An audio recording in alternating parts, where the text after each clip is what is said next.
দর্শক, যেমনটা সংবাদের শুরুতে জানাচ্ছিলাম, সাম্যের হত্যাকারীদের গ্রেফতার এবং নিরাপদ ক্যাম্পাসের দাবিতে মানববন্ধন করছে জাতীয়বাদী ছাত্রদল। এই মুহূর্তে ঢাকা বিশ্ববিদ্যালয়ে আছেন আমাদের সহকর্মী মাজহারুল ইসলাম। আমরা যাচ্ছি তার কাছে, সবশেষ খবর তার কাছ থেকে জানবো। মাজহার, এই মুহূর্তে তো ছাত্রদল মানববন্ধন কর্মসূচিতে অবস্থান করছে, কি বলছেন ছাত্রদল কর্মীরা? সবশেষ খবর জানাবেন।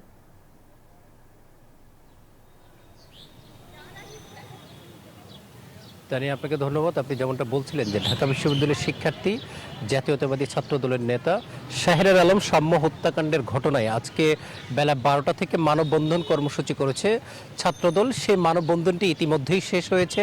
মানববন্ধন থেকে যে ঘোষণাটি এসেছে যে বর্তমান প্রশাসন ঢাকা বিশ্ববিদ্যালয়ের নিরাপত্তা দিতে ব্যর্থ হয়েছে এবং তাদের এই নিরাপত্তার ব্যর্থতার কারণেই গত 9 মাসে 2টি হত্যাকাণ্ডের ঘটনা ঘটেছে ঢাকা বিশ্ববিদ্যালয়ে, যার সর্বশেষ শিকার হলেন ছাত্রদলের নেতা সাম্য। তারা যেটি বলছেন, বর্তমান প্রশাসনকে ব্যর্থতার দায় নিয়ে পদত্যাগ করতে হবে এবং 5 আগস্ট পরবর্তী ঢাকা বিশ্ববিদ্যালয় যেভাবে সাধারণ মানুষ চেয়েছিল সেই প্রত্যাশা পূরণ করতে ব্যর্থ হয়েছে বর্তমান ভিসি।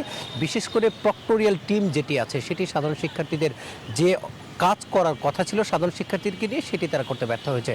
তারা বলছেন যে শুধু ঢাকা বিশ্ববিদ্যালয় নেই, দেশের বিভিন্ন জায়গায় ছাত্রদলের নামে যেভাবে দুর্নাম ছড়ানো হচ্ছে, ছাত্রদলকে টার্গেট করে যেভাবে সমালোচনা এবং হত্যাকাণ্ড ঘটনা ঘটেছে, সেটির তারা তীব্র নিন্দা জানিয়েছেন এবং তারা বলছেন যদি সাম্য হত্যার সাথে যারা জড়িত তাদেরকে গ্রেফতার না করা হয় এবং যদি এই ঘটনাটি কেউ যদি ভিন্ন খাতে নিতে চায় তাহলে তারা আন্দোলনে নামবেন। তবে তারা ভিসির পদত্যাগের যে বিষয়টি বলেছেন যে যদি বিশ্ববিদ্যালয়ের ভিসি দ্রুত সময়ের মধ্যে অপরাধীদের গ্রেফতার না করে তাহলে ভিসির পদত্যাগের দাবিতে আন্দোলন করবেন।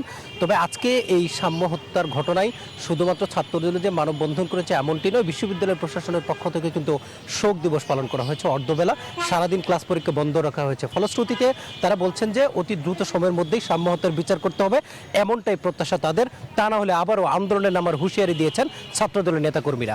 এই ছিল ঢাকা বিশ্ববিদ্যালয় আমার কাছে ছাত্রদলের যে মানববন্ধন ছিল সাম্যর হত্যার ঘটনাকে কেন্দ্র করে সেই সম্পর্কিত সর্বশেষ তথ্য।